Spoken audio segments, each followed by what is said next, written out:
Hello friends, मैं मनीष कुमार आपके अपने यूट्यूब चैनल टीच घर में स्वागत करते हैं। आइए आज हम एक और भारत के इतिहास से इतिहास से हम और लेकर आए हैं मध्यकालीन भारत, जो कि आपका प्राचीन भारत आप लोग के लिए वीडियो बना चुके हैं। तो आज हम लेकर आए हैं मध्यकालीन भारत। तो इसमें हम सभी क्वेश्चन को देखेंगे, फैक्ट भी इसका समझेंगे। तो आप लोग इस वीडियो को लास्ट तक जरूर बने रहिएगा। और अगर आप लोग का ये वीडियो अच्छा लगेगा तो प्लीज़ इस वीडियो को लाइक ज़रूर कीजिएगा। तो इसमें आज हम देखते हैं कि मध्यकालीन भारत में हम कौन कौन से टॉपिक पढ़ेंगे। तो हम इसमें आज पढ़ेंगे पूर्व मध्यकाल भारत, दिल्ली सल्तनत, विजयनगर बहमनी समाज। ठीक, ये हम आज तीनों टॉपिक कवर करेंगे। तो चलिए हम आगे चलते हैं और देखते हैं फर्स्ट क्वेश्चन। पूर्व मध्यकाल पहला अध्याय मध्यकालीन भारत का। अगर आप हमारे इस चैनल पर नए होंगे तो प्लीज़ इस चैनल को सब्सक्राइब जरूर कर दीजिएगा। तो चलिए शुरू करते हैं। पहला क्वेश्चन है आपका, पल्लव वंश का संस्थापक कौन था? पल्लव वंश का संस्थापक कौन था? तो गोपाल थे जो पल्लव वंश के संस्थापक थे। आगे देखते हैं। तो पल्लव वंश की स्थापना बंगाल में राजनीतिक परिवर्तन के दौरान गोपाल नामक स्थानीय सामंत द्वारा की गया था। उसने बौद्ध धर्म के आश्रय प्रदान भी किए थे। गोपाल ने उदंतीपुरी विश्वविद्यालय की स्थापना की थी। यानी उदंतीपुरी विश्वविद्यालय का स्थापना किसने किया था? तो गोपाल ने ही। पाल वंश का राजधानी कहाँ था? मुंगेर, जो कि अभी बिहार में मुंगेर है। और गौड़ी रीति नामक साहित्य विद्या का विकास पाल शासकों के शासनकाल में हुआ था। तो अब पाल वंश के संस्थापक गोपाल थे। आगे क्वेश्चन देखते हैं। तो पाल वंश के जो गोपाल थे संस्थापक, वो कब से कब तक रहे? तो 750 से 770 ईस्वी तक वह वहाँ पे शासन किए थे। अगला क्वेश्चन देखते हैं। सोमपुर महावीर का निर्माण किसने कराया था? सोमपुर महावीर का निर्माण किसने करवाया था? तो धर्मपाल ने सोमपुर महावीर का निर्माण करवाया था। आगे देखें तो पल्लव वंश के द्वितीय शासक धर्मपाल ने 19वीं शताब्दी में सोमपुर महावीर का निर्माण करवाया था। यह बौद्ध बिहार बांग्लादेश के नवाबगंज जिले के पहाड़पुर में स्थित है, इसलिए इसे पहाड़पुर बौद्ध बिहार के नाम से भी जाना जाता है। इसकी खोज हुई थी 1879 में। कनिंघम ने की थी इसकी खोज। और 1985 ईस्वी में यूनेस्को ने इसे विश्व विरासत स्थल घोषित किया था। आगे देखते हैं अगला क्वेश्चन 3 नंबर। विक्रमशिला नामक प्राचीन विश्वविद्यालय की स्थापना बंगाल के किस शासक ने की थी? तो विक्रमशिला विश्वविद्यालय की स्थापना किया था धर्मपाल ने विक्रमशिला विश्वविद्यालय की स्थापना की थी। पाल शासक धर्मपाल ने बिहार राज्य के भागलपुर जिले में स्थित विक्रमशिला विश्वविद्यालय की निर्माण करवाया था, जो कि कहाँ स्थित है? भागलपुर जिले में। उसने उसके रख रखाव के लिए 100 गांव दान में दे दिए थे। विक्रमशिला में 6 महाविद्यालय थे। प्रत्येक महाविद्यालय में एक प्रवेश द्वार होता था तथा प्रत्येक प्रवेश द्वार पर एक द्वार पंडित बैठा था। आचार्यों ने दीपकर व श्री ज्ञान यानी ज्ञान श्री नाम के सर्वाधिक उल्लेखनीय है। 1203 ईस्वी में मुस्लिम आक्रमणकारियों बख्तियार खिलजी ने विश्वविद्यालय को दुर्ग को भ्रम में ध्वस्त कर दिया था। यानी आपको विक्रमशिला विश्वविद्यालय को ध्वस्त किसने किया था? तो ये भी किया था बख्तियार खिलजी ने ही। इसने भिक्षुओं की सामूहिक हत्या करवाई थी तथा ग्रंथों को भी जला दिया था। उस समय विश्वविद्यालय के कुलपति शाक्य शिलभद्र थे। उस समय कौन थे? शाक्य शिलभद्र। आगे देखते हैं क्वेश्चन। निम्नलिखित में से किसने राष्ट्रकूट साम्राज्य की नींव रखी थी? तो राष्ट्रकूट साम्राज्य की नींव किसने रखी थी? तो दंती दुर्ग ने राष्ट्रकूट साम्राज्य की नींव रखी थी। राष्ट्रकूट साम्राज्य के संस्थापक कौन था? राष्ट्रकूट साम्राज्य के संस्थापक दंती बर्मन, या उन्हें दंती दुर्ग कहा जाता है, जिसने 736 ईस्वी में चालुक्य राजा कीर्तिवर्मन को पराजित करके दक्कन के अधिकार भाग को अपने अधिकार क्षेत्र में ले लिया था। दंती दुर्ग ने मान्यखेत या मालखंड को अपनी राजधानी बनाया था। उसने महाराज धीराज, परमेश्वर, परम भट्टारकर आदि उपाधि धारण की थी।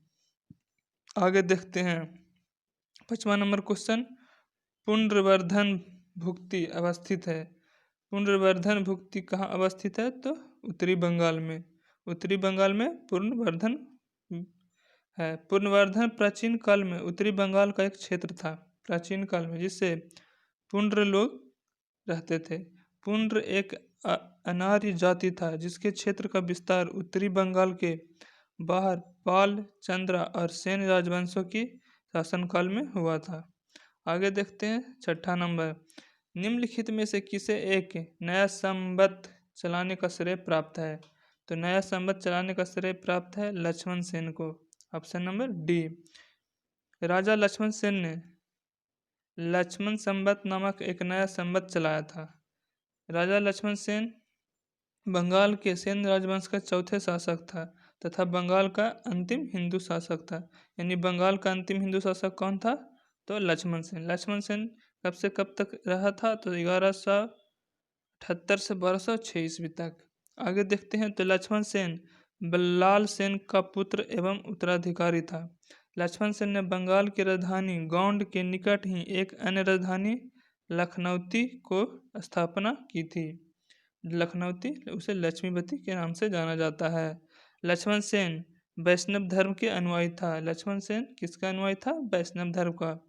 7 नंबर क्वेश्चन। महान जैन विद्वान हेमचंद्र किसकी सभा के अलंकृत करते थे? तो महान जैन धर्म हेमचंद्र आपको कुमारपाल के सभा को अलंकृत करते थे। कुमारपाल के सभा को अलंकृत करते थे हेमचंद्र। आगे देखते हैं क्वेश्चन। तो महान जैन विद्वान हेमचंद्र जिनकी 1089 से 1172 के बीच में ये रहे थे, जो कुमारपाल के शासक काल में सलाहकार के रूप में कार्य करते थे। हेमचंद्र काली कालसवग्र के नाम से भी जाने जाते थे। इनका जन्म गुजरात के धुंकरा नगर में हुआ था। इनका जन्म गुजरात के धुंधका नगर में हुआ था। सोलंकी वंश के शासक राजा सिद्धार्थ जयसिंह के धर्मोपदेश थे। हेमचंद्र ने कहा था कि स्वतंत्र आत्मा के आश्रित ज्ञान ही प्रत्यक्ष है। स्वतंत्र आत्मा के आश्रित ज्ञान ही प्रत्यक्ष है। किसने कहा था? तो हेमचंद्र ने। आगे चलते हैं 8 नंबर। ताम्रपत्र लेख दर्शाते हैं कि प्राचीन काल में बिहार के राजाओं का संपर्क था तो जावा सुमात्रा से। ताम्रपत्र दर्शाते हैं कि प्राचीन काल में जो बिहार था उसके राजाओं का संपर्क किससे था? तो जावा सुमात्रा से। आगे देखते हैं देवपाल बौद्ध धर्म का एक महान संरक्षक था। नालंदा के प्रति एक ताम्रपत्र अभिलेख से यह पता चलता है कि देवपाल ने जावा तथा सुमात्रा के राजा बालपुत्र देव द्वारा बनाए गए बौद्ध विहार के अनुरक्षण के लिए 5 ग्राम अनुदान में प्रदान किया। प्राचीन भारत के लोग जावा को स्वर्णद्वीप कहते हैं। धर्मपाल का पुत्र एवं उत्तराधिकारी देवपाल 801-810 ईस्वी में पाल वंश की गद्दी पर बैठा था। इसे मुंगेर को अपनी राजधानी बनाए थे। अगला क्वेश्चन देखते हैं 9 नंबर। गीत गोविंद के रचयिता कौन थे? तो गीत गोविंद के रचयिता हैं जयदेव। संस्कृत भाषा के महान महाकवि जयदेव बंगाल के शासक लक्ष्मण सेन के दरबारी कवि थे। यानी जयदेव किसके दरबारी कवि थे? तो बंगाल के शासक लक्ष्मण सेन के दरबारी कवि थे। इन्होंने राधा कृष्ण की प्रणय पर आधारित गीत गोविंद की रचना की थी, जो संगीत प्रधान ग्रंथ है। इनकी अन्य रचना रति मंजरी थी। लक्ष्मण सेन के राज दरबार में पवनदूतम के लेखक धोई भी रहते थे। पवनदूतम के लेखक कौन है? धोई। ये भी आपको लक्ष्मण सेन के दरबार में रहते थे। अगला क्वेश्चन देखते हैं। हमीर महाकाव्य में चौहान को बताया था। तो हमीर महाकाव्य में चौहान को बताया था सूर्यवंशी। अगला देखते हैं आगे क्वेश्चन है। हमारी महाकाव्य के रचयिता हमीर महाकाव्य के रचयिता नयनन चंद्र सूरी थे। पद्य रूप में लिखा यह महाकाव्य रणथंभौर साम्राज्य के विभिन्न पहलुओं को जानकारी का महत्वपूर्ण स्रोत है। हम्मीर महाकाव्य में चौहानों की सूर्यवंशी बताया गया है। चौहान सूर्य के पुत्र चाहमान के राजवंश थे तथा इन्होंने उन्हीं के नाम पर अपने वंश का नाम चाहमान या चौहान रखा था। वासुदेव चौहान वंश के संस्थापक थे। कौन थे? वासुदेव चौहान वंश के संस्थापक थे। आगे देखते हैं। निम्नलिखित युग्मों में से कौन सा एक सुमेलित नहीं है? तो देखते हैं कौन सा सुमेलित नहीं है। अब्दुल रहमान हमीर रासे, ये सुमेलित है। चंद्रबरदाई पृथ्वीराज रासे, ये सुमेलित है। ऑप्शन ए सुमेलित नहीं है। जगनीक अल्लाखंड ये सुमेलित है। नरपति नल्हा विसल देव रासे ये भी सुमेलित है। तो इसका आंसर होगा ऑप्शन ए। इसके बारे में देखें तो हमारी रासो, हमीर रासो की रचना संगर देव ने की थी तथा पृथ्वीराज रासो की रचना चंद्रबरदाई ने और अलखंड की रचना जगनी ने एवं विसल देव रासो की रचना किया था नरपति नल्हा ने। आगे चलते हैं, देखते हैं 12 नंबर क्वेश्चन। भोजशाला मंदिर का अष्टात्री देवी कौन है? तो भोजशाला मंदिर का अष्टात्री देवी भगवती सरस्वती हैं। अगला क्वेश्चन देखते हैं। भोजशाला राजा भोज द्वारा निर्मित संस्कृत अध्ययन का केंद्र था। भगवती सरस्वती अष्टात्री देवी का मंदिर था। यह मंदिर मध्य प्रदेश के धारा जिले में स्थित है। यानी अधिष्ठात्री मंदिर, अष्टात्री देवी की मंदिर कहाँ स्थित है? तो मध्य प्रदेश के धारा जिले में स्थित है। ठीक। 1269 ईस्वी में से ही इस्लामी शासकों ने अलग अलग समयों में भोजशाला मंदिर पर आक्रमण किया, जिसे हिंदू राजाओं ने विफल कर दिया था। 1305 ईस्वी में अलाउद्दीन खिलजी ने भोजशाला पर आक्रमण कर वाग्देवी की प्रतिमा को खंडित कर दिया था तथा भोजशाला के भागों को भी ध्वस्त कर दिया। वर्तमान में भोजशाला कमाल मौला मस्जिद परिसर में स्थित है। कमाल मौला मस्जिद परिसर में स्थित है। आगे देखते हैं 13 नंबर। गौडबाहो के रचयिता कौन है? तो गौडबाहो के रचयिता हैं बागपति। बागपति गौडबाहो के रचयिता हैं। गौडबाहो कन्नौज के राजा यशोवर्मन के राज कवि बख्तपति के एक काल्पनिक रचना है। इसने चंदेल वंश के शासक यशोवर्मन के वंश और सैन्य सफलताओं के विषय में महत्वपूर्ण जानकारियाँ मिलती है। गौडबाहो की रचना प्राकृतिक भाषा में की गई है। आगे देखते हैं क्वेश्चन 14 नंबर। कलहन की राज तरंगिणी को किसने आगे बढ़ाया? तो कलहन की राज तरंगिणी को आगे बढ़ाया था जोनराज एवं श्रीबर ने। ऑप्शन नंबर डी, जोनराज एवं श्रीबर ने कलहन की राज तरंगिणी को आगे बढ़ाया था। आगे देखते हैं जोनराज प्रज्ञाभट्ट एवं श्रीबर ने कलहन की राज तरंगिणी को आगे बढ़ाया। उन्होंने द्वितीय राज तरंगिणी की रचना की, जिसमें 1149 से 1450 ईस्वी तक के कश्मीर के इतिहास के विषय में जानकारी मिलती है। यानी कश्मीर की इतिहास के विषय में जानकारी मिलती है आपको कलहन में। उसके बाद देखते हैं तो श्रीबर द्वारा रचित जैन राज तरंगिणी से 1459 ईस्वी से 1486 ईस्वी तक के कश्मीर के इतिहास की जानकारी मिलती है। राज तरंगिणी का शाब्दिक अर्थ है राजाओं की नदी। इस पुस्तक के अनुसार कश्मीर का नाम कश्यपमेरु था। क्या? कश्यपमेरु था इस राज तरंगिणी के पुस्तक के अनुसार कश्मीर का नाम। आगे देखते हैं 15 नंबर क्वेश्चन। राज तरंगिणी के लेखक कौन है? कलहन। तो राज तरंगिणी के लेखक कलहन के समय शासक कौन था? तो जयसिंह। जयसिंह राज तरंगिणी के समय के शासक थे। राज तरंगिणी कलहन द्वारा रचित एक संस्कृत ग्रंथ है। कौन सी ग्रंथ है? संस्कृत ग्रंथ है। वे कश्मीर के शासक जयसिंह के दरबार में रहते थे। किसके दरबार में? जयसिंह के दरबार में। राज तरंगिणी का रचना काल 1147 से 1149 ईस्वी के बीच है। इस पुस्तक के अनुसार कश्मीर का नाम कश्यपमेरु था, जो ब्राह्मण के पुत्र ऋषि मरीच के पुत्र थे। आगे देखें तो यह संस्कृत में उपलब्ध रचनाओं में प्रथम महत्वपूर्ण रचना है। जैनुल अब्दीन को कश्मीर का अकबर कहा गया है। इसमें जैनुल अब्दीन को कश्मीर का अकबर कहा गया है। आगे देखते हैं 60 नंबर क्वेश्चन। निम्नलिखित में से कौन सा ग्रंथ राणा कुंभा की रचना नहीं है?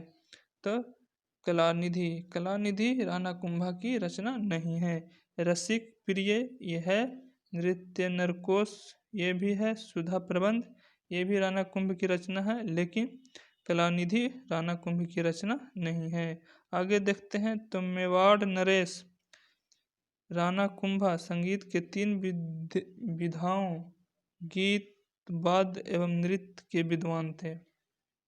उनकी पुत्री रामाबाई भी संगीत शास्त्र की ज्ञाता थी। उनके बागेश्वरी उपनाम मिला था। किसको? रामाबाई को। राणा कुंभा ने संगीत मीमांस, रसिक प्रिय, संगीतराज, सुधा प्रबंध, संगीत रत्नाकर, टीका, कामराज, रतिसार, नृत्य रसकोश आदि ग्रंथों की रचना की थी।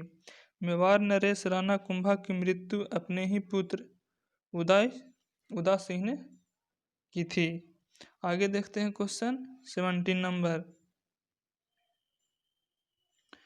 जेजाक भुक्ति का प्राचीन नाम क्या था? तो जेजाक भुक्ति का प्राचीन नाम बुंदेलखंड था। आगे देखते हैं तो चंदेल अभिलेखों में पूर्ववर्ती नरेश बागपति के पुत्र जयशक्ति का उल्लेख आता है। यह जेजाक और जेजा नाम से भी प्रसिद्ध था। उन्हीं के नाम पर इस क्षेत्र को जेजाक भुक्ति नाम दिया गया। बाद में बुंदेलखंड के नाम से ये जगह प्रसिद्ध हुए। जेजाक भुक्ति के प्रारंभिक शासक प्रतिहार शासकों के सामंत थे।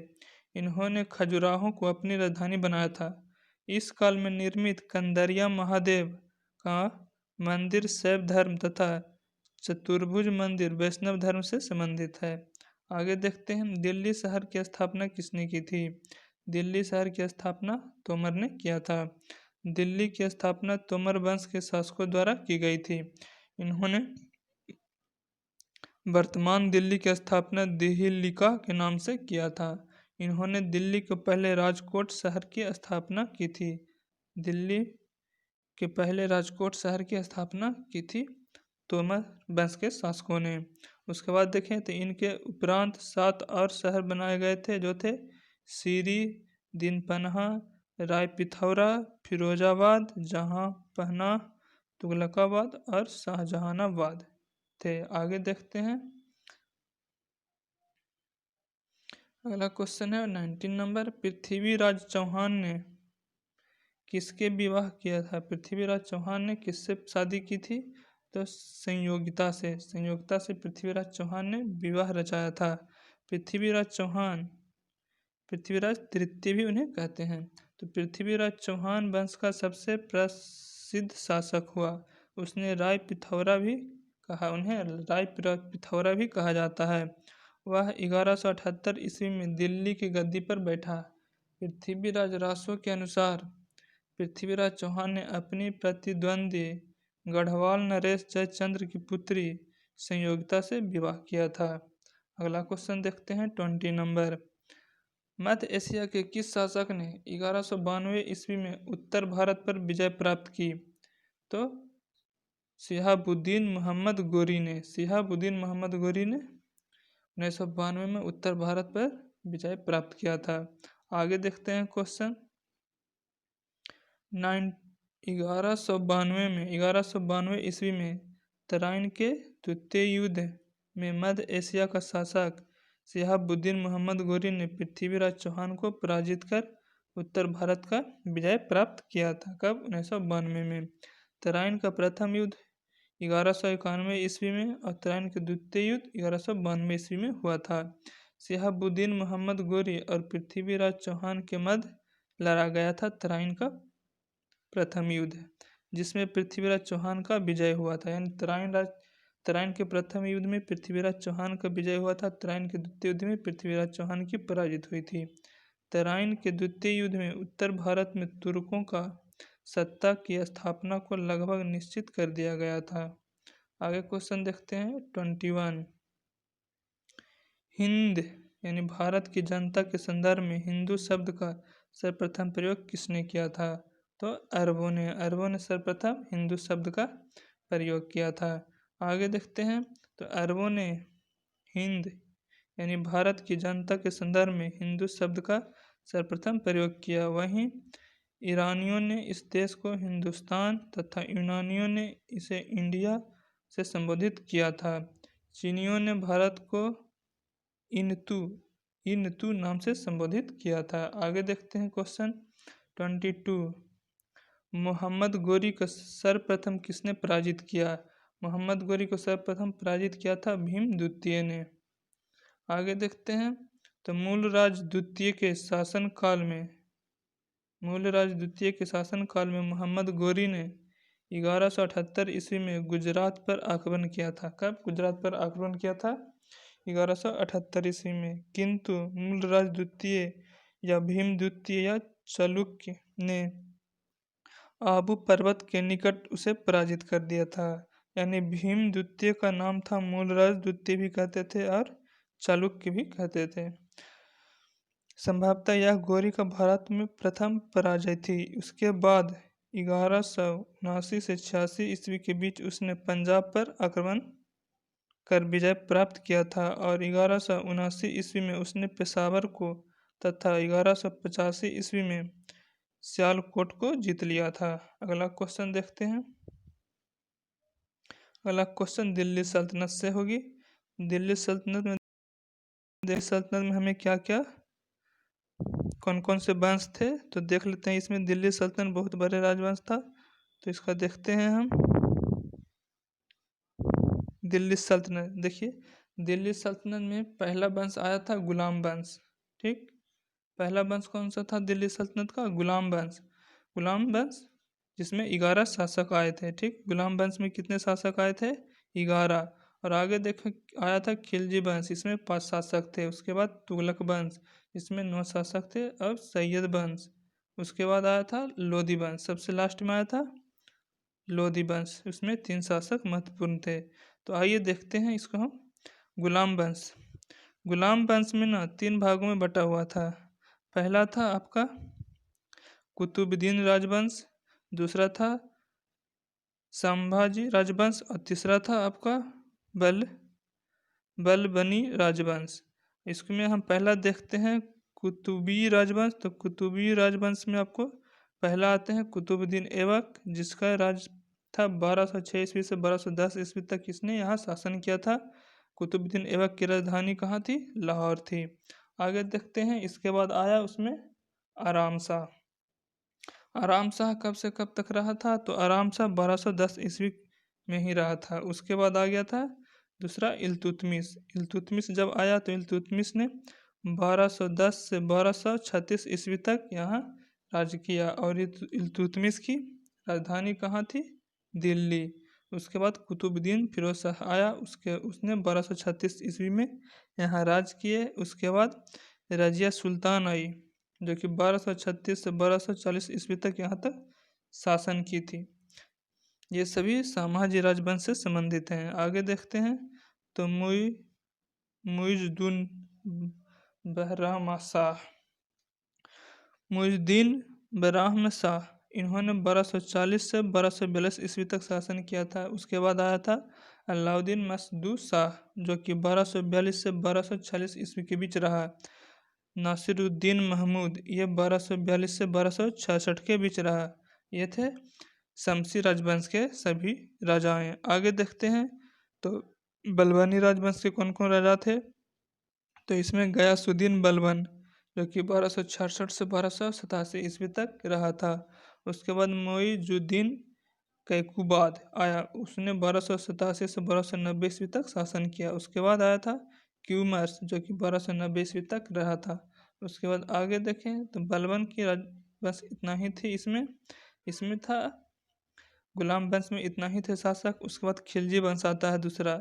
खिलजी वंश में देखें क्या क्या है तो खिलजी वंश में 5 शासक थे। पहला थे उद्दीन फिरोज खिलजी, जो कि 1290 से 1296 ईस्वी तक शासन किया था। उसके बाद आया था अलाउद्दीन खिलजी, जो कि 1296 से 1316 ईस्वी तक रहा था। उसके बाद आया शिहाबुद्दीन उमर, जो 1316 ईस्वी से 35 दिन तक ही यहाँ रह पाया था। उसके बाद कुतुबुद्दीन मुबारक शाह खिलजी आया, जो 1316 से 1320 ईस्वी तक यहाँ शासन किया था। सब ये अलाउद्दीन खिलजी से संबंधित थे। आगे देखते हैं खिलजी वंश से। उसके बाद देखते हैं कुतुबुद्दीन मुबारक शाह खिलजी आया, जो 1316 से 1320 ईस्वी तक रहा। उसके बाद लास्ट में आया नासिरुद्दीन खुसरो खां, जो 15 अप्रैल से 17 सितंबर 1320 ईस्वी तक यहाँ शासन किया था। उसके बाद खिलजी वंश के बाद आते हैं तुगलक वंश। तुगलक वंश में कितने शासक थे? तो 9। इसमें थे पहला गयासुद्दीन तुगलक, उनको शाह फर्स्ट भी कहा जाता है, और 1320 से 1325 ईस्वी तक शासन किया था। उसके बाद आता है मोहम्मद बिन तुगलक, जो कि 1325 से 1351 ईस्वी तक शासन किया था। ये सब तुगलक वंश के महान शासक था। उसके बाद आता है फिरोज शाह तुगलक, जो कि 1388 से 1389 ईस्वी तक यहाँ पे शासन किया था। उसके बाद आया गयासुद्दीन तुगलक शाह द्वितीय, जो कि 1388 से 1389 ईस्वी तक यहाँ शासन किया। उसके बाद आया अबू बकर शाह। अबू बकर शाह ने यहाँ पे शासन किया था 1389 से 90 ईस्वी तक। उसके बाद आया मोहम्मद शाह तृतीय, जो कि 1390 से 1394 ईस्वी तक रहा था। उसके बाद आया अलाउद्दीन सिकंदर शाह फर्स्ट। इसने जनवरी मार्च 1394 ईस्वी तक इसने यहाँ पे शासन किया था। अब आगे देखें तो अगला कौन था वंश? तो अगला वंश था सैयद वंश। सैयद वंश में मुख्य 4 शासक थे। उसमें से पहला था खिज्र खां, जो कि 1414 से 1434 ईस्वी तक यहाँ शासन किया था। उसके बाद मुबारक शाह जो 1421 से 1434 तक शासन किया। उसके बाद आगे देखें तो मोहम्मद शाह जो कि 1434 से 1443 ईस्वी तक यहाँ पे शासन किया। अलाउद्दीन आलम शाह 1443 से 1451 ईस्वी तक। और अगला राजवंश जो लास्ट में है वह है लोधी वंश। लोधी वंश में 3 शासक आए थे। कितने? 3। पहला था बहलोल लोधी, जो कि 1451 से 1489 ईस्वी तक रहा। उसके बाद आया सिकंदर लोधी, जो 1489 से 1517 ईस्वी तक रहा था। उसके बाद आया लास्ट में इब्राहिम लोधी द्वितीय, जो कि 1517 से 1526 ईस्वी तक शासन किया था। ठीक, तो हम देख लिए कि दिल्ली सल्तनत में कितने थे। तो दिल्ली सल्तनत में 4 राजवंश था। पहला गुलाम वंश, खिजली वंश, तुगलक वंश, सैयद वंश और लोधी वंश। और आगे देखते हैं इसमें तो यहाँ पे कुछ दिया हुआ देख लेते हैं। दिल्ली सल्तनत का वास्तविक संस्थापक कौन है? दिल्ली सल्तनत का वास्तविक संस्थापक, तो पहला इल्तुतमिश दिल्ली सल्तनत का वास्तविक संस्थापक था। कौन? इल्तुतमिश। इसका शासनकाल 1210 से 1236 ईस्वी तक था। इल्तुतमिश का यह दिल्ली का संस्थापक था। उसके बाद देखते हैं दूसरा नंबर, इल्तुतमिश ने दिल्ली सल्तनत के स्थायित्व के लिए अपने कार्य किए, जैसे तुर्क ए चहगाली का गठन और विरोधियों का दमन। नवीन प्रकार का सिखों का प्रारंभ इल्तुतमिश ने किया था। उसके बाद इल्तुतमिश ने सुल्तान ए आजम की उपाधि धारण की थी। सुल्तान ए आजम की उपाधि धारण की थी इल्तुतमिश ने। बाद दिल्ली की राजधानी बनाने वाला प्रथम शासक बना था।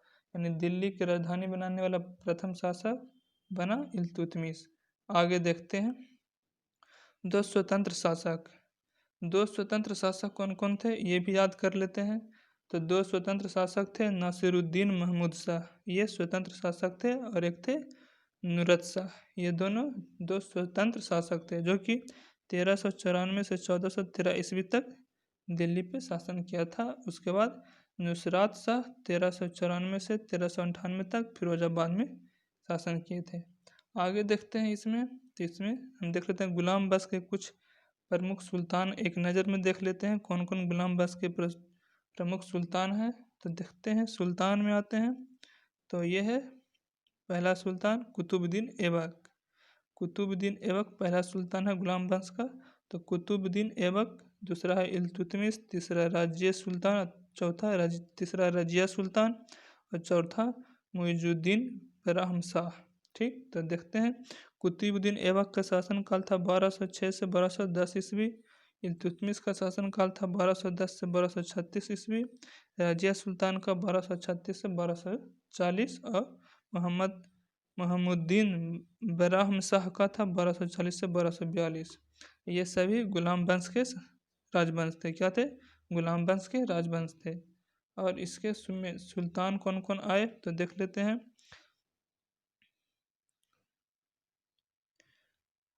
कुतुबुद्दीन ऐबक का सुल्तान अलाउद्दीन मसदूर शाह था, और इल्तुतमिश का था नासिरुद्दीन महमूद, और रजिया सुल्तान का बलबन, और फिर सॉरी वो नहीं था, यहाँ पे दिया है सुल्तान, शासनकाल और राजवंश। तो फिर यहाँ से शुरू होता है सुल्तान, शासनकाल और राजवंश। हम पागल हैं, कोई बात नहीं, होता है, ध्यान नहीं दिए थे।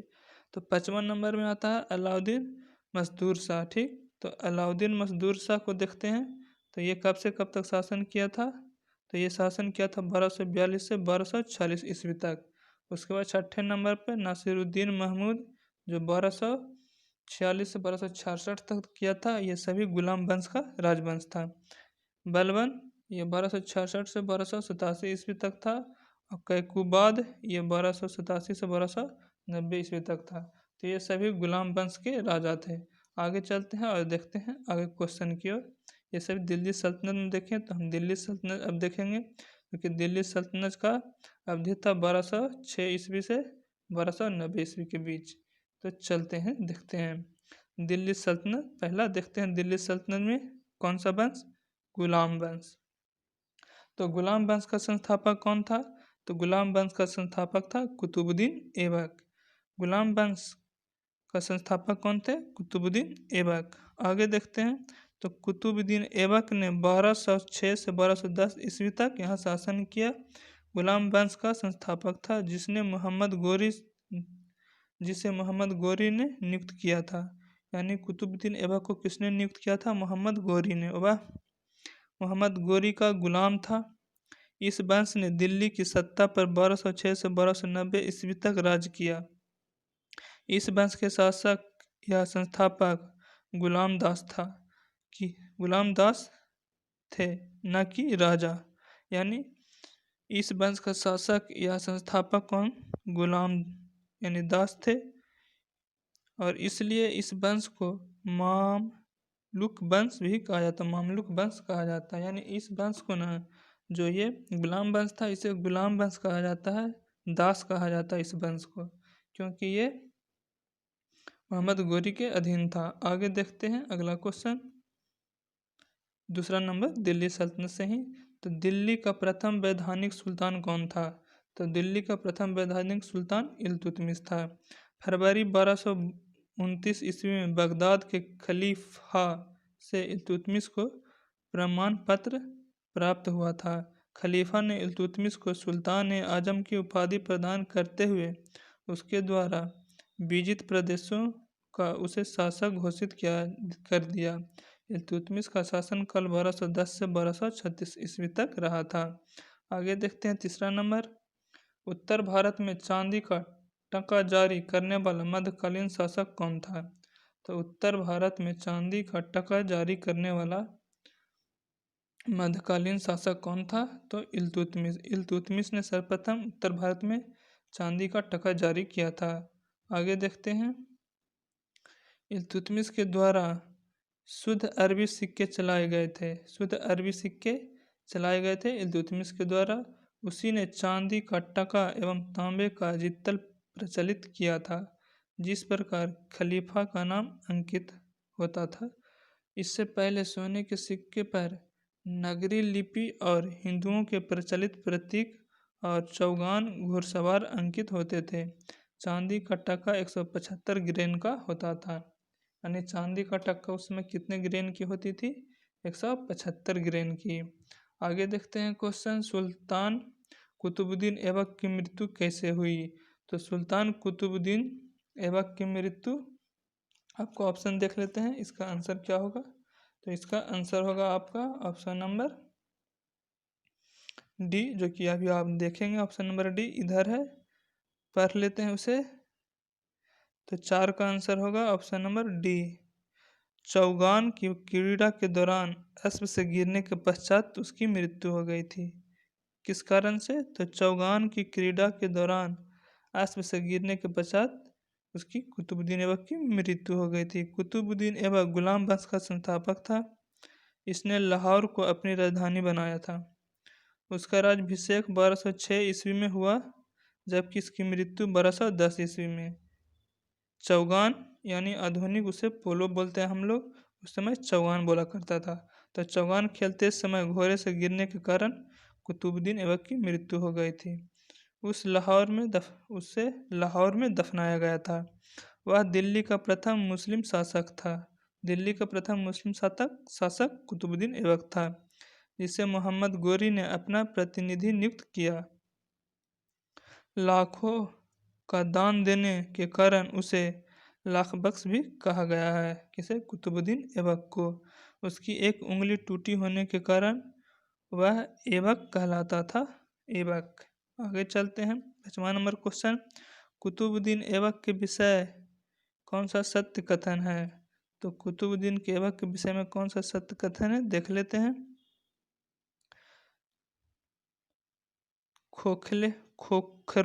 खोखरों को परात कर गोरी जब जगनी वापस जा रहा था।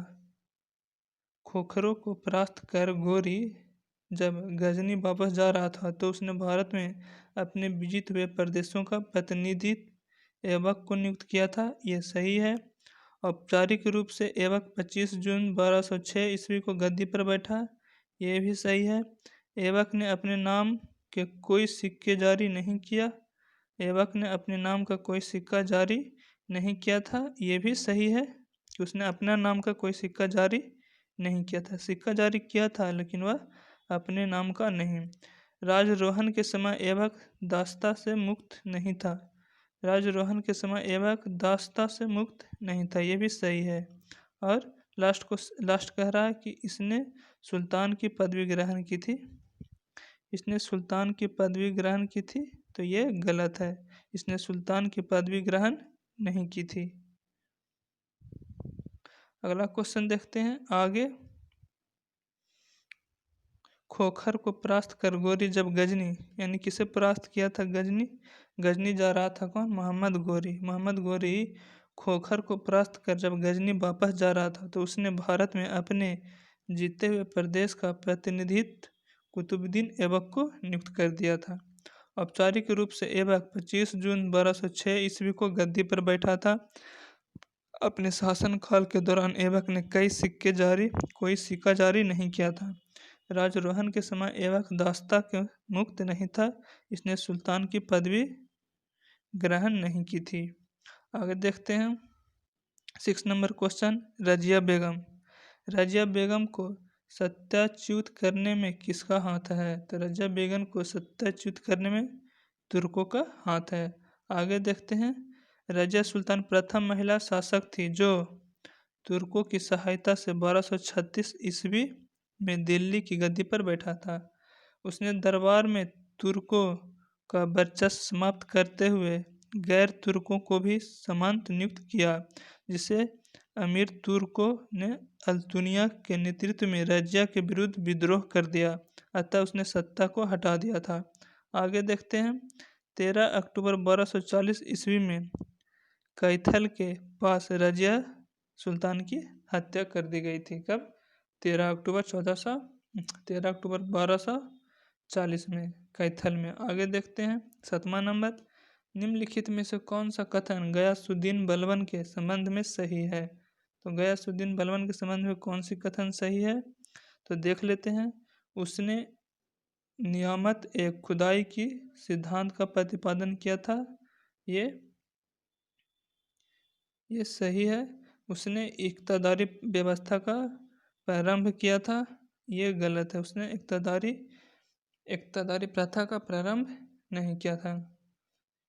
उसने तुर्क ए चहलगानी का प्रारंभ समाप्त किया था, तो ये सही हो गया। उसने बंगाल के विद्रोह का दमन किया था, ये भी सही है। यानी गैसुद्दीन बलबन ने बंगाल के विद्रोह का दमन किया था। यद्यपि भारत में एकता प्रणाली को मोहम्मद गौरी ने प्रारंभ किया था। एकता प्रणाली को किसने प्रारंभ किया? मोहम्मद गौरी ने। परंतु उसका व्यवस्थित स्वरूप से भारत में चलाने का कार्य इल्तुतमिश ने किया था। इसको व्यवस्थित रूप से कौन चलवाया था? तो इल्तुतमिश ने, लेकिन प्रारंभ किया था मोहम्मद गौरी ने। कुतुबुद्दीन ऐबक प्रथम इक़्तिदार था जिसे झांसी की इक़्तिदारी प्रदान की गई थी। इक़्तिदार का कार्य अधिकतम 3 वर्ष का होता था। बलबन 1266 ईस्वी में दिल्ली का शासक बना और 1288 ईस्वी तक दिल्ली पर शासन किया था। इसने साम्राज्य विस्तार की नीति को अपनाया था।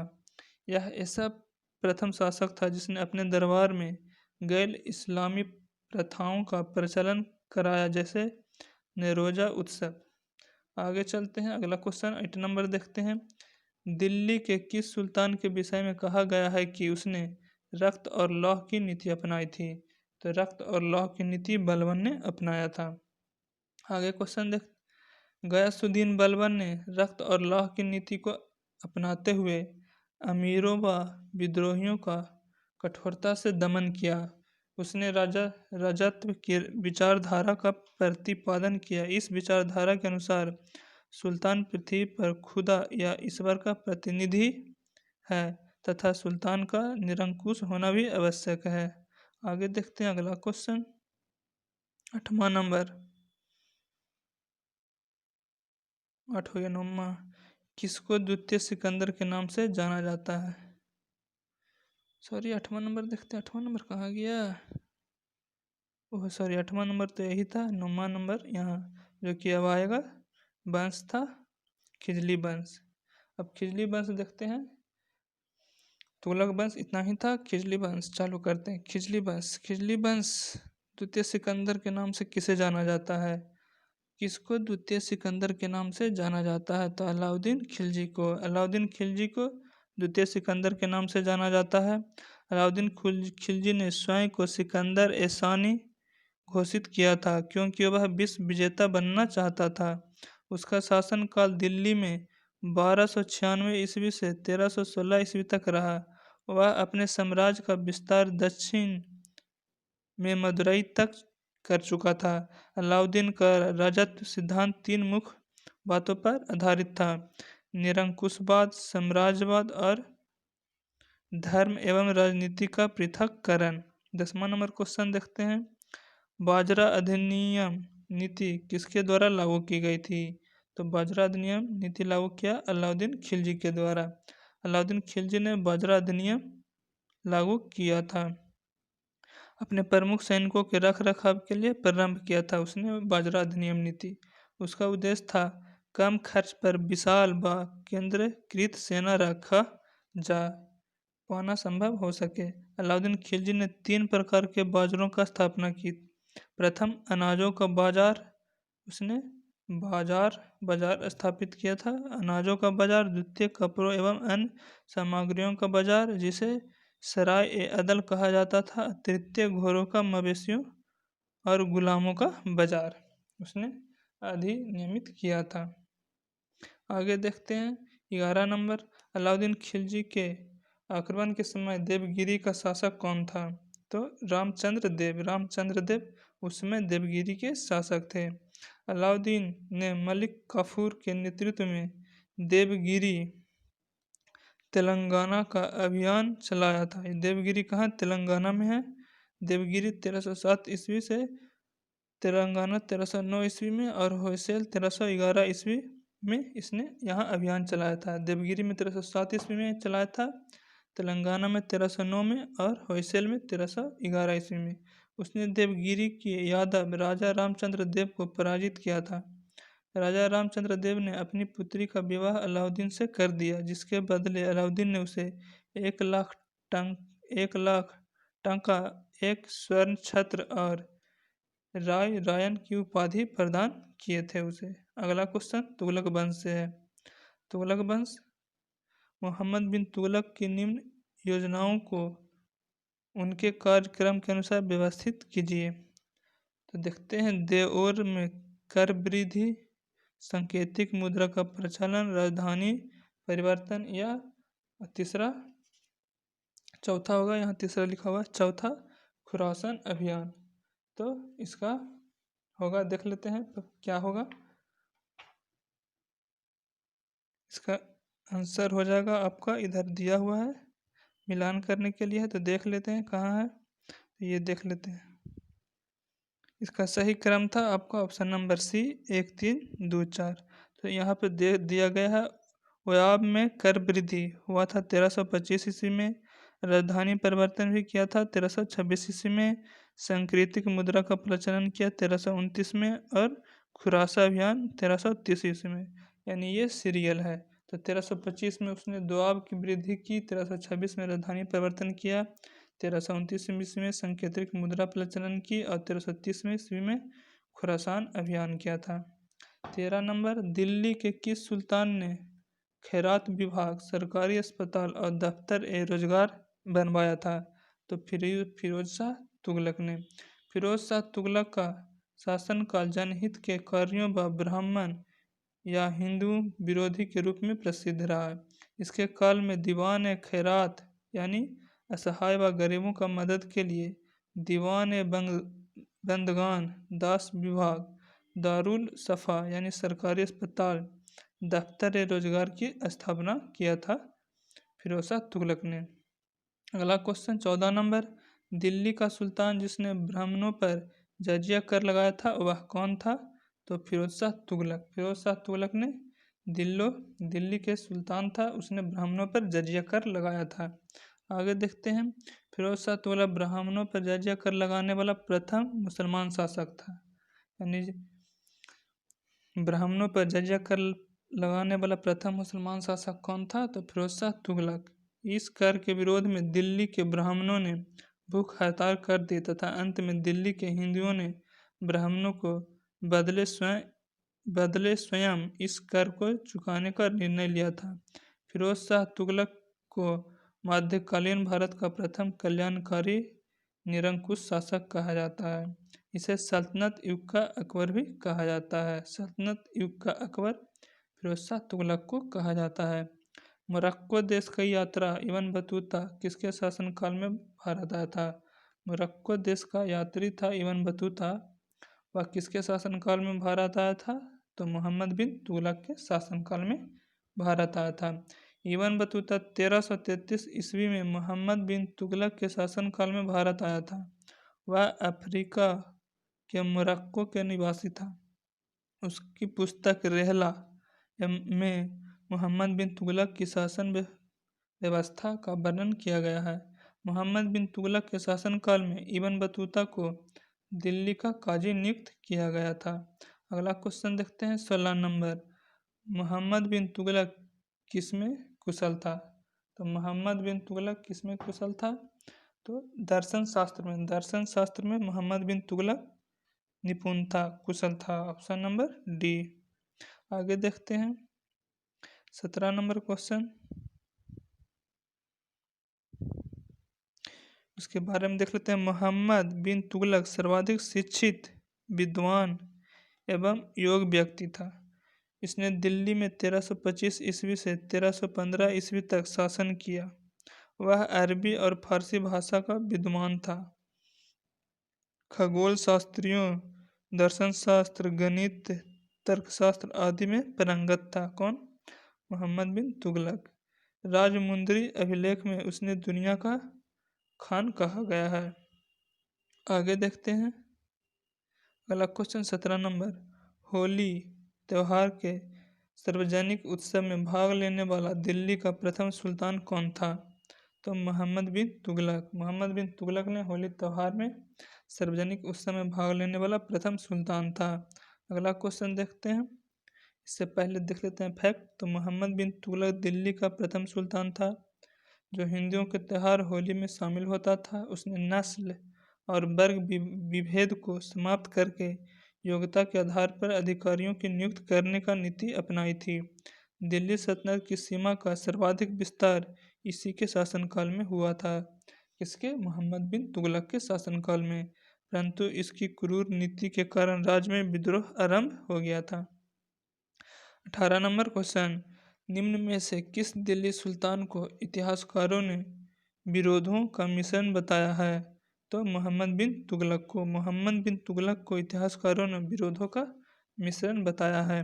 आगे देखते हैं, मोहम्मद बिन तुगलक को इतिहासकारों ने विरोधों का मिश्रण बताया क्योंकि उसकी अधिकांश नीतियां सैद्धांतिक होती थी, न कि व्यवहारिक। वह ज्ञानी तो था, परंतु वर्तमान की स्थिति को न देखकर वह भविष्य की नीतियों पर अधिक जोर देता था।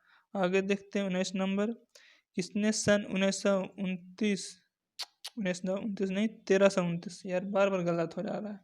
किसने सन 1329 ईस्वी से 1330 ईस्वी के मध्य तांबे के सिक्के को प्रतीकात्मक रूप में मुद्रा चलाई थी? तो इसने चलाया था मोहम्मद बिन तुगलक ने ही। आगे देखते हैं, मोहम्मद बिन तुगलक ने 1329 से 1330 ईस्वी के मध्य चांदी और सोने के सिक्के का स्थान पर तांबे का प्रतीकात्मक मुद्रा को प्रचलन में लाया था, परंतु लोगों ने अपने घरों में ही टकसाल बनाकर मुद्रा का निर्माण कर प्रारंभ कर दिया, जिससे यह नीति असफल रही। इसी इसी इसी प्रेरणा सुल्तान ने मंगोल शासक कुबलई खान से ली थी। इसकी प्रेरणा कहाँ से लिया था उसने? तो मंगोल शासक कुबलई खान से प्राप्त किया था। 20 नंबर क्वेश्चन देखते हैं, दौलताबाद जिसे मोहम्मद बिन तुगलक ने अपनी राजधानी दिल्ली से स्थानांतरित की थी, वह स्थिति क्या थी? तो वह स्थिति थी औरंगाबाद। दौलताबाद जिसे मोहम्मद बिन तुगलक ने अपनी राजधानी दिल्ली से स्थानांतरित किया था, वह स्थिति कहाँ थी? तो औरंगाबाद में स्थित थी। आगे देखते हैं अगला क्वेश्चन 21 नंबर, उससे पहले देख लेते हैं, मोहम्मद बिन तुगलक ने अपनी प्रथम नीति को तहत राजधानी को दिल्ली से दौलताबाद स्थानांतरित किया था। वह औरंगाबाद वर्तमान में है। दौलताबाद अभी औरंगाबाद के नाम से जाना जाता है। यह कार्य पूर्णतया असफल रहा और पुनः अपनी राजधानी दिल्ली ले आया था। दौलताबाद नगर की स्थापना यादव नरेश भिल्लम ने की थी, जो कि उसके शासनकाल था 1187 से 1191 ईस्वी के बीच। दौलताबाद को देवगिरी भी कहा जाता है। दौलताबाद का नाम मोहम्मद बिन तुगलक के द्वारा दिया गया था। आगे देखते हैं, अब है सैयद वंश और लोधी वंश। तो आइए देख लेते हैं सैयद वंश और लोधी वंश से संबंधित क्वेश्चन और इसके फैक्ट। निम्नलिखित को क्रमानुसार व्यवस्थित कीजिए। इसको व्यवस्थित करना है क्रम के अनुसार कि पहले शासक कौन था, दूसरा कौन था, तीसरा कौन था। तो देख लेते हैं। तो पहला शासक देख लीजिए, तुगलक, सैयद, खिलजी, लोधी और इलवरी तुर्क। तो इसका आंसर होगा आपका ऑप्शन नंबर डी। पहले 4 होगा, उसके बाद होगा खिलजी, उसके बाद तुगलक, उसके बाद सैयद, उसके बाद लोधी। यानी इसका सीरियल नंबर होगा ऑप्शन नंबर 4। पहला इलवरीनी तुर्क होंगे, दूसरा खिलजी, तीसरा होगा आपका तुगलक और चौथा होगा सैयद और पांचवा लोधी। अब आगे चलते हैं, आगे देखते हैं इसके बारे में। तो फर्स्ट में इलवरी तुर्क था, जो कि गुलाम वंश का शासक था। यह 1206 से 1290 ईस्वी तक शासन किया। उसके बाद दूसरा नंबर में खिलजी वंश आया, उसमें 1290 से 1330 ईस्वी तक खिलजी वंश के राजाओं ने शासन किया। उसके बाद आया तुगलक वंश 1320 से 1414 तक रहा। सैयद वंश 1414 से 1451 ईस्वी तक, और लोधी वंश 1451 से 1562 ईस्वी तक रहा था लोधी वंश। आगे देखते हैं, तो लोधी वंश किसके द्वारा स्थापित किया गया था? तो लोधी वंश आपको बहलोल लोधी द्वारा स्थापित किया गया था। बहलोल लोधी ने अंतिम सैयद शासक अलाउद्दीन आलम शाह को अधपस्त कर लोधी वंश की स्थापना की थी। इस वंश का शासनकाल 1451 से 1526 ईस्वी तक था।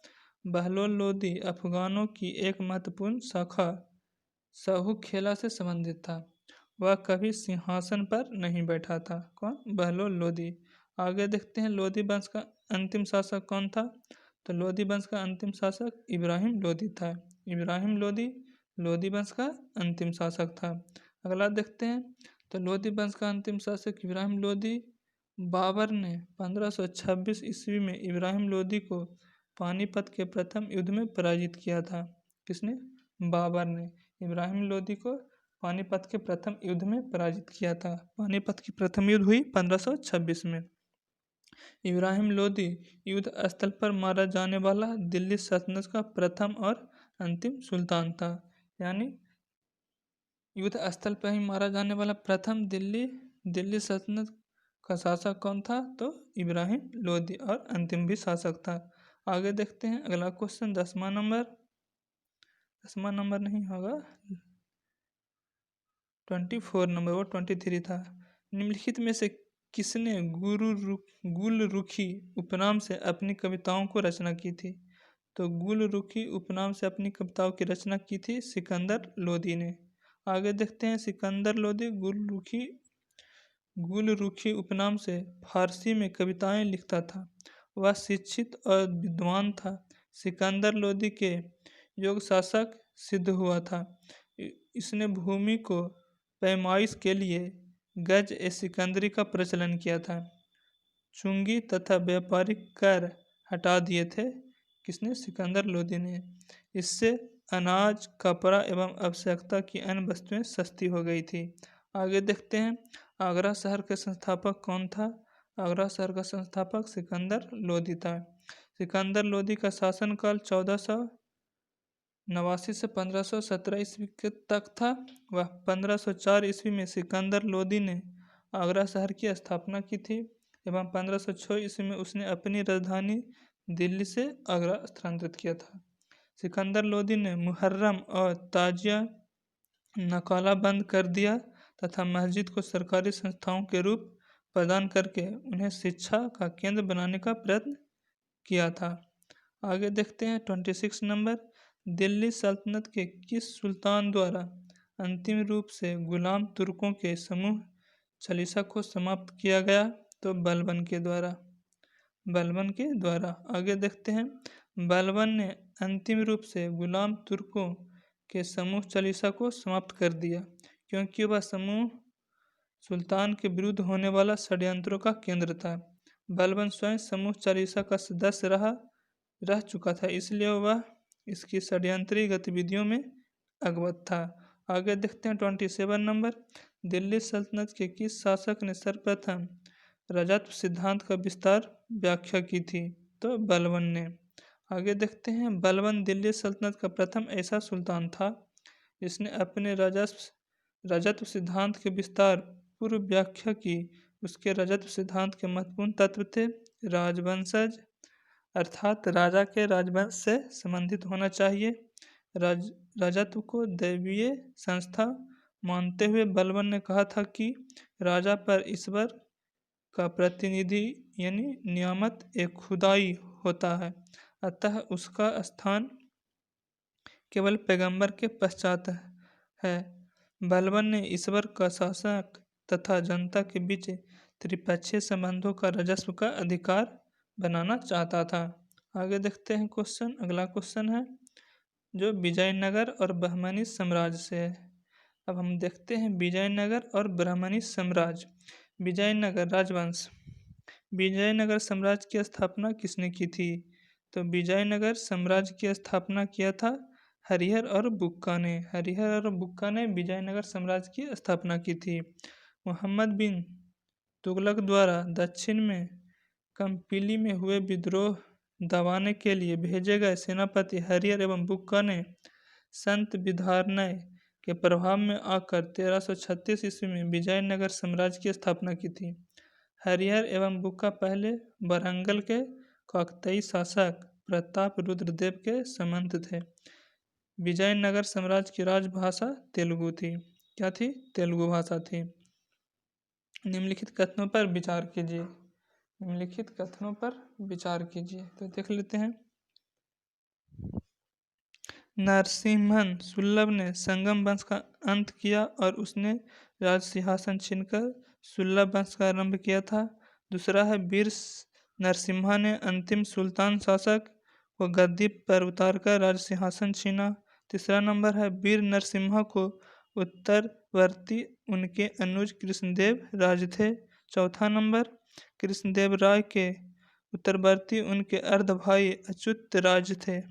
तो इसका आंसर होगा आपका ऑप्शन नंबर डी, उपयुक्त सभी, यानी ये सभी सही हैं। ये सभी सही हैं, 1 2 3 4 ये सभी कथन सही हैं। अगला क्वेश्चन देखते हैं। तो इसी में देखते हैं विजयनगर पर संगम, सलूब, तुलुब एवं अरबिंदो वंश के शासक यहाँ शासन किया था। संगम वंश का स्थापना 1336 ईस्वी में हरिहर एवं बुक्का ने की थी, जो 1485 ईस्वी तक रहा था। सालूब नरसिंह ने 1485 ईस्वी में संगम वंश का अंत करके सालूब वंश की स्थापना किया था। सालूब वंश के सेनापति वीर नरसिंह तुलुब ने सालूब वंश को समाप्त करके 1505 ईस्वी में तुलुब वंश की स्थापना की थी। वीर नरसिम्हा का उत्तराधिकारी उसका छोटा भाई कृष्णदेव राय बना, जो 1509 ईस्वी में गद्दी पर बैठा था। उसने अपनी उत्तराधिकारी अच्युत राय को बनाया था। तुलुब वंश का अंतिम शासक सदाशिव राय था, जिसको अपदस्थ करके तिरुमल ने अराबिड्डू वंश की स्थापना कर पेनुकोंडा को अपनी राजधानी बनाया था। आगे देखते हैं। निम्नलिखित में से किस स्थान को खंडहर विजयनगर की प्राचीन राजधानी का प्रतिनिधित्व करते हैं? तो हम्पी। हम्पी है जो खंडहर विजयनगर की प्राचीन राजधानी को प्रतिनिधित्व करते हैं। आगे देखते हैं। हम्पी मध्यकालीन हिंदू राज विजयनगर साम्राज्य की राजधानी थी। इसके खंडहर वर्तमान में बेल्लारी जिला यानी पूर्व कर्नाटक में स्थित है। तुंगभद्र नदी के तट पर स्थित यह नगर अब हम्पी नाम से जाना जाता है और अब केवल खंडहरों के रूप में ही अवशेष वहां बचे हुए हैं। यह नगर यूनेस्को के विश्व विरासत स्थलों में शामिल किया गया है। हम्पी में कृष्णदेव राय के शासनकाल में निर्मित हजाराराम मंदिर वास्तुकला का उत्कृष्ट उदाहरण है। आगे देखते हैं। चौथा नंबर, तो विजयनगर के किस शासक ने चीन के सम्राट के पास अपना राजदूत भेजा था? तो बुक्का प्रथम ने। बुक्का प्रथम ने चीन के सम्राट के पास अपना राजदूत भेजा था। आगे देखते हैं। 1374 ईस्वी में बुक्का प्रथम ने अपना एक दूत मंडल चीन भेजा था। संगम वंश की स्थापना 1336 ईस्वी में हरिहर एवं बुक्का नामक दो भाइयों ने की थी। हरिहर के बाद बुक्का शासक हुआ, जिसने मदुरा को अपने साम्राज्य में मिला लिया, जिसका वर्णन कुमार कंपन की पत्नी गंगदेव की कृति मदुरा विजयम में सम्मिलित है। उसके बाद बुक्का ने देवमार्ग प्रतिष्ठापक की उपाधि धारण की थी। कृष्णदेव राय के दरबार में अष्टदिग्गज कौन थे? तो कृष्णदेव राय के दरबार में अष्टदिग्गज 8 तेलुगु कवि थे। आगे देखते हैं। कृष्णदेव राय के दरबार में तेलुगु साहित्य के 8 सर्वश्रेष्ठ कवि रहते थे, जिन्हें अष्टदिग्गज कहा जाता था। अष्टप्रधान या अष्टदिग्गजों की मंत्रिपरिषद समाज के रक्षा कार्य में दृष्टि रखती थी। कृष्णदेव राय ने तेलुगु के प्रसिद्ध ग्रंथ अमुक्त मल्यद या विश्वविद्या की रचना की थी। इसके शासनकाल को तेलुगु साहित्य का शास्त्रीय युग माना जाता है। आगे देखते हैं। अगला क्वेश्चन है, प्रसिद्ध विट्ठल मंदिर जिसके 56 तक्षित स्तंभ संगीतमय स्वयं निकालते हैं, कहाँ अवस्थित है? यह हम्पी में स्थित है। विट्ठल मंदिर कहाँ स्थित है? हम्पी में।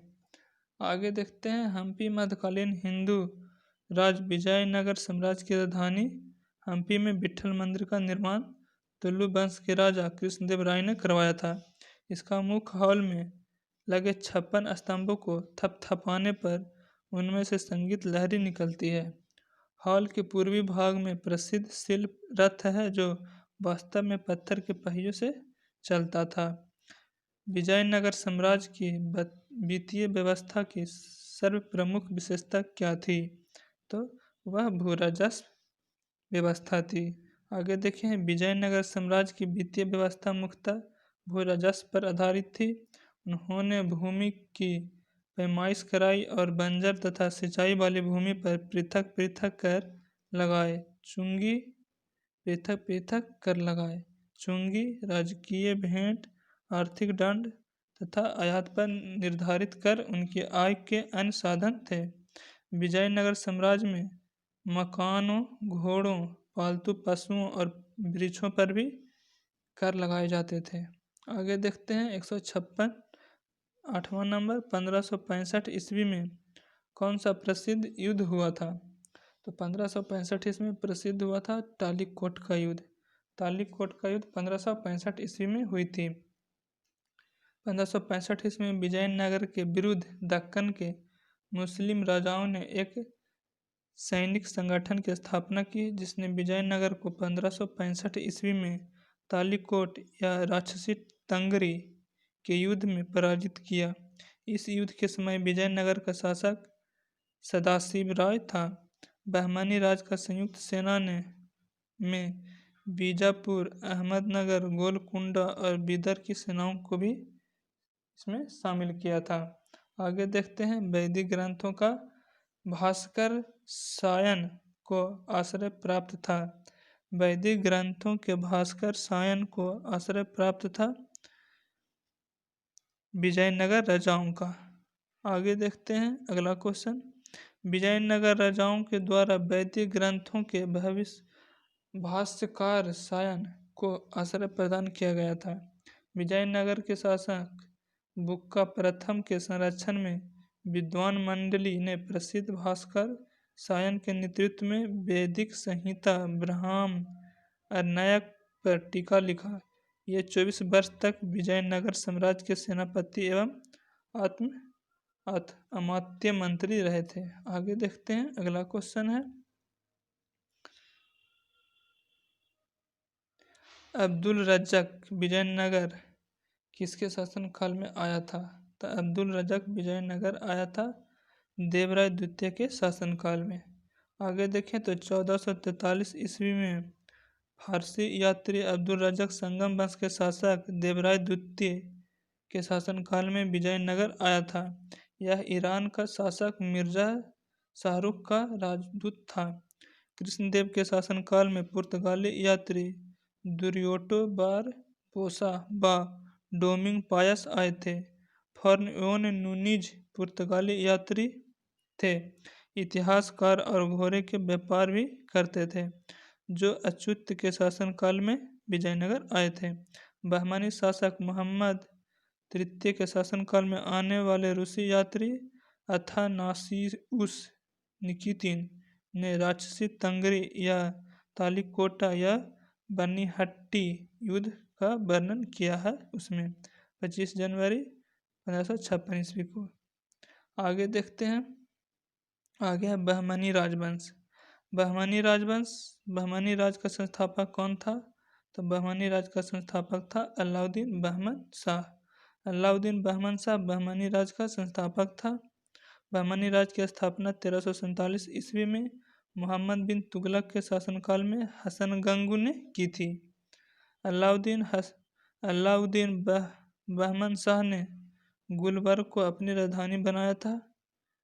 किसकी राजधानी बनाया था? गुलबर्ग को अपनी राजधानी बनाया था तथा उसका नाम बदलकर एहसानाबाद कर दिया। उसने साम्राज्य के 4 प्रांत गुलबर्ग यानी कर्नाटक, दौलताबाद महाराष्ट्र, बरार महाराष्ट्र और बिदर कर्नाटक में विभाजित कर दिया था।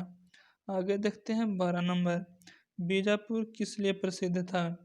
तो बीजापुर गोल गुंबद के लिए प्रसिद्ध था। बीजापुर किसके लिए प्रसिद्ध है? गोल गुंबद के लिए। गोल गुंबद या गोल गुंबद बीजापुर का सुल्तान एवं बहमन शासक मोहम्मद आदिल शाह का मकबरा है, जो कर्नाटक राज्य में स्थित है। इसका निर्माण फारसी वास्तुकार याकूत ने 1656 ईस्वी में करवाया था।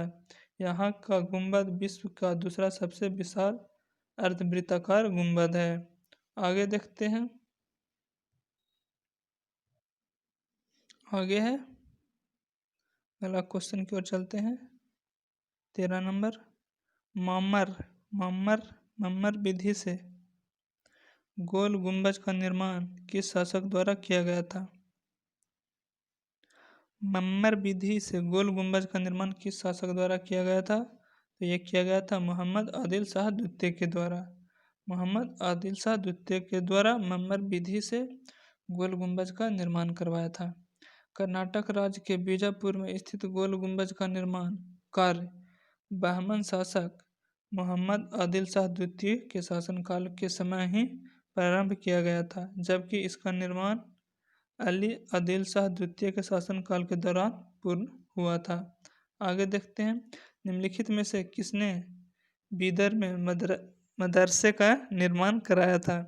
तो बीदर में मदरसे का निर्माण किसने करवाया था? तो महमूद गंवा ने मदरसे का निर्माण करवाया था। आगे देखते हैं, बीदर में मदरसे का निर्माण महमूद गंवा ने करवाया। महमूद गंवा मोहम्मद शाह द्वितीय के शासनकाल में ख्वाजा जहां की उपाधि धारण कर प्रधानमंत्री बना था। आगे चलते हैं, 15वां नंबर, सुविख्यात कोहिनूर हीरा किस खान से निकाला गया था? तो सुविख्यात कोहिनूर हीरा गोलकुंडा के खान से निकाला गया था। प्रसिद्ध कोहिनूर हीरा गोलकुंडा आंध्र प्रदेश के कोल्लूर खदान से प्राप्त किया गया था। यह एक ऐतिहासिक नगर है जो एक किला एवं भग्नावशेष नगर है, लेकिन अभी भी कई देश कोहिनूर हीरा को अपना होने का दावा करते हैं। आगे देखते हैं, 16 नंबर, होयसल स्मारक पाए जाते हैं। तो होयसल स्मारक पाए जाते हैं हेलीबीड और बेलूर में। हेलीबीड और बेलूर में होयसल स्मारक पाए जाते हैं। आगे देखते हैं, तो विष्णुवर्धन होयसल वंश का एक वीर और प्रतापी राजा था। उसने द्वार समुद्रम यानी आधुनिक हेलीबीड को अपनी राजधानी बनाया, जो वर्तमान समय में कर्नाटक के हासन जिले में स्थित है। होयसल राजवंश की राजधानी होने के कारण यह होयसल स्थापत्य कला का अद्भुत केंद्र है। यहाँ के प्रमुख स्थापत्य कला के उदाहरण है जैसे होयसालेश्वर, केदारेश्वर मंदिर, चंद्रकेश्वर मंदिर और बेलूर। चंद्रकेश्वर मंदिर को ही हम बेलूर कहते हैं। ये सभी प्रमुख स्थल कृत हैं। आगे देखते हैं, आगे है 17 नंबर, दक्षिण भारत के पोलीगार कौन थे? दक्षिण भारत के पोलीगार कौन थे? तो इसका आंसर होगा ऑप्शन नंबर सी, क्षेत्रीय प्रशासक और सैन्य नियंत्रक थे। आगे देखते हैं, तो 16वीं से 18वीं शताब्दी के मध्य दक्षिण भारत के शासकों के द्वारा नियुक्ति किए गए क्षेत्रीय प्रशासक और सैन्य नियंत्रकों के वर्गों को दी जाने वाली सामंतवादी उपाधि को पोलीगार कहा जाता है। दक्कन के मुसलमान राजाओं को गठबंधन ने तालिकोटा में विजयनगर की सेना को पराजित किया। परिणाम स्वरूप इस क्षेत्र की शक्ति मुसलमान शासकों या स्थानीय सरदारों के हाथों में आ गई थी। आगे देखते हैं, 18 नंबर, इसमें कह रहा है कि युग्मों पर विचार कीजिए। यात्री और देश, तो यात्री और देश देखते हैं क्या होगा। तो नूनीज आपका पुर्तगाली था। नूनीज क्या था? पुर्तगाली था। अब्दुल्ला रज्जक क्या था? तो अब्दुल्ला रज्जक ये फारस देश का था। और निकोलो कोंटी, तो निकोलो कोंटी इताबली का था। निकोलो कोंटी किस देश का था? तो इताबली का। अब्दुल रज्जक फारस का और नूनीज पुर्तगाल का था। तो इसका आंसर हो जाएगा आपका ऑप्शन नंबर डी, केवल 3। केवल 3 क्यों होगा? क्योंकि यहाँ लिखा हुआ है ऑप्शन नंबर में केवल 3। निकोलो कोंटी इताबली, ये गलत है। क्वेश्चन में क्या कहा था? निम्नलिखित युग्मों पर विचार कीजिए, उपयुक्त में से कौन सा सुमेलित है? तो कौन सा इसमें सुमेलित था सही? तो इसका सही था आपको 3रा नंबर निकोलो कोंटी, जो कि आपका सही होगा answer option number 3 Niccolo Conti इताबली था। आगे देखते हैं अगला नंबर, 16वीं सदी में पुर्तगाली लेखक नूनीज ने विजयनगर की यात्रा की थी। फारसी यात्री अब्दुल रज्जक ने देवराय द्वितीय के शासनकाल में विजयनगर की यात्रा की थी। और इतालवी यात्री निकोलो कंटी 15वीं सदी के पूर्वार्ध में विजयनगर आया था। आगे देखते हैं निकोलो कंटी कब आया था, तो 1420 ईस्वी में विजयनगर आया था। 19वां नंबर क्वेश्चन देख लेते हैं। निम्न में से किस बहमानी सुल्तान ने राजधानी गुलबर्गा से बिदर स्थानांतरित किया था, तो अहमद शाह बहमानी ने अपनी राजधानी को गुलबर से बिदर स्थानांतरित किया था। आगे देखते हैं तो अहमद शाह ने वारंगल पर आक्रमण किया और उसके अधिकृत प्रदेशों में अपनी सल्तनत में मिला लिया था। नवीन विजित प्रदेशों पर अपने शासन को सुदृढ़ करने के लिए वह राजधानी गुलबर्ग से बिदर कर लिया था। इसके पश्चात उसने मालवा, गोंडवाना तथा कोंकण की ओर ध्यान दिया था। आगे देखें तो प्रसिद्ध सूफी संत गैसूदराज की संगीत के कारण उसे बली या संत भी कहा जाता है। बली एवं संत कहा जाता है गैसूद की संगीत के कारण। तो चलिए आज का वीडियो इतना ही तक था। आप लोग का ये वीडियो कैसा लगा प्लीज़ कमेंट करके ज़रूर बताइएगा, और अगर आप इस चैनल पर नए होंगे तो इस चैनल को सब्सक्राइब कर लीजिएगा। बगल में बेल आइकन का बटन होगा, उसे प्रेस कर लीजिएगा, जिससे कि आने वाले वीडियो का नोटिफिकेशन आपको मिलती रहे। तो चलिए आज का वीडियो यहीं समाप्त करते हैं। और अगर आप इस वीडियो का PDF यानी इस टॉपिक का PDF लेना चाहते हैं तो आप हमारे टेलीग्राम पे जाएं और उस पर हमारा नाम सर्च करें टीचगर PDF, तो आपको वहाँ टेलीग्राम PDF आपको वहाँ से मिल जाएगी। तो आप लोग वहाँ ज़रूर जाकर PDF ले लीजिएगा। तो चलिए आज का वीडियो यहीं समाप्त करते हैं, मिलते हैं अगले वीडियो में। तब तक के लिए जय हिंद, जय भारत।